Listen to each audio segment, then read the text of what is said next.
ಯಕ್ಷರಂಗಾಯಣ ಹೆಸರಿಟ್ಟದಲ್ಲಿ ಏನು ತಪ್ಪಿಲ್ಲ.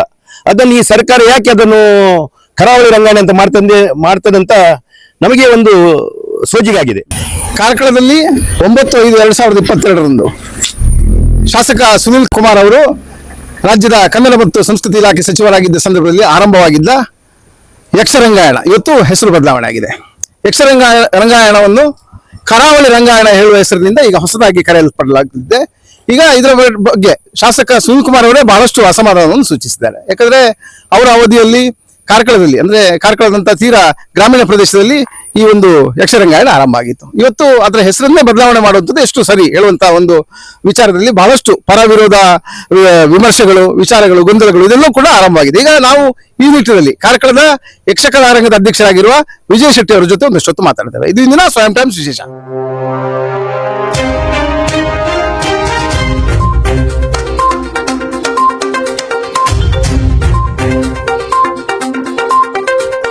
ವಿಜಯ್ ಶೆಟ್ಟಿ ನಮಸ್ಕಾರ.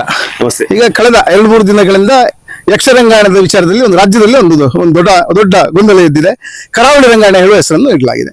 ಈಗ ಈ ವಿಚಾರದಲ್ಲಿ ಬಹಳಷ್ಟು ಪರ ವಿರೋಧ ವಿಚಾರಗಳು, ವಿಮರ್ಶೆಗಳೆಲ್ಲ ಆರಂಭ ಆಗಿದೆ. ಈಗ ಈ ವಿಚಾರದಲ್ಲಿ ತಾವೊಬ್ಬರು ಯಕ್ಷಗಾನದ ಒಂದು ಅಧ್ಯಕ್ಷರಾಗಿ, ಯಕ್ಷಕಲಾರಂಗದ ಅಧ್ಯಕ್ಷರಾಗಿ ಬಹಳಷ್ಟು ಸೇವೆ ಮಾಡಿದವರು.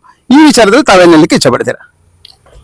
ಹೀಗಾಗಿ ಇದು ನಮ್ಮ ಶಾಸಕರಾದ ಸುನೀಲ್ ಕುಮಾರ್ ಒಂದು ಕನಸು.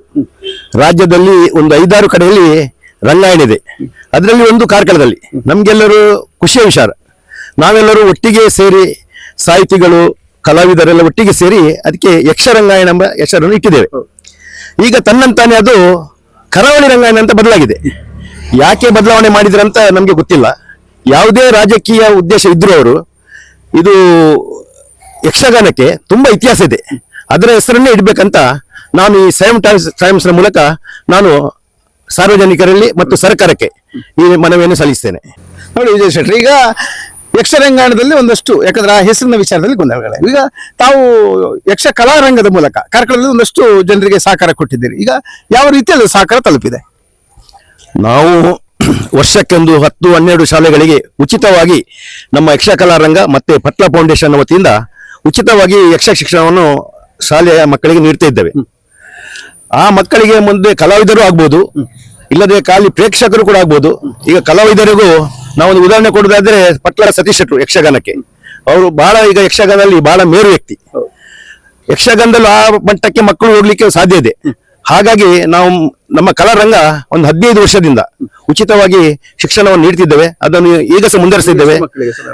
ಈಗ ಒಟ್ಟಿಗೆ ಸಾಧಾರಣ ಇಷ್ಟರವರೆಗೆ ವರ್ಷಕ್ಕೊಂದು 250 ಮಕ್ಕಳಾಗಿ ನಾವು ಉಚಿತವಾಗಿ ಶಿಕ್ಷಣವನ್ನು ನೀಡ್ತಿದ್ದೇವೆ. ಅದನ್ನು ಮುಂದೆಯೂ ಕಂಟಿನ್ಯೂ ಮಾಡ್ತೇವೆ ನಾವು. ಹಾಗಾಗಿ ಸರ್ಕಾರವು ಈ ಕಡೆಗೆ ಹೆಚ್ಚಿನ ಗಮನವನ್ನು ಕೊಡ್ಬೇಕಂತ ನಾನು ಸರ್ಕಾರಕ್ಕೆ ವಿನಂತಿ ಮಾಡ್ತೇನೆ. ನಾನು ಹೇಳುವುದು ಒಂದೇ, ನಿಜವಾಗಿಯೂ ಶಾಸಕರು ನಮ್ಗೆ ಇಷ್ಟು ಒಳ್ಳೆಯ ಕೆಲಸ ಮಾಡಿ, ಯಕ್ಷಗಾನ ಇರಲಿ, ಬೇರೆ ಯಾವುದೇ ವಿಷಯ ಇರಲಿ, ನಮ್ಮ ರಸ್ತೆಗಳಾಗಲಿ, ಯಾವುದೇ ವಿಷಯ ಬಂದಾಗ, ನೀರಾವರಿ ವ್ಯವಸ್ಥೆ ಆಗಲಿ, ಯಾವುದೇ ಬರುವಾಗ ಶಾಸಕರು ಮುಂಚೂಣಿಯಲ್ಲಿ ನಿಂತು ಕೆಲಸ ಮಾಡ್ತಾರೆ. ನಿಜವಾಗಿ ಅವರು ಯಕ್ಷರಂಗಾಯಣ ಹೆಸರಿಟ್ಟದಲ್ಲಿ ಏನು ತಪ್ಪಿಲ್ಲ. ಅದನ್ನು ಈ ಸರ್ಕಾರ ಯಾಕೆ ಅದನ್ನು ಕರಾವಳಿ ರಂಗಾಯಣ ಅಂತ ಮಾಡ್ತದಂತ ನಮಗೆ ಒಂದು ಸೋಜಿಗಾಗಿದೆ. ಇದನ್ನು ದಯವಿಟ್ಟು ಸರ್ಕಾರ ಇದರ ಕಡೆಗೆ ಹೆಚ್ಚಿನ ಗಮನ ಕೊಡ್ಬೇಕಂತ ನಾನು ಕೇಳ್ಕೊಳ್ತೇನೆ.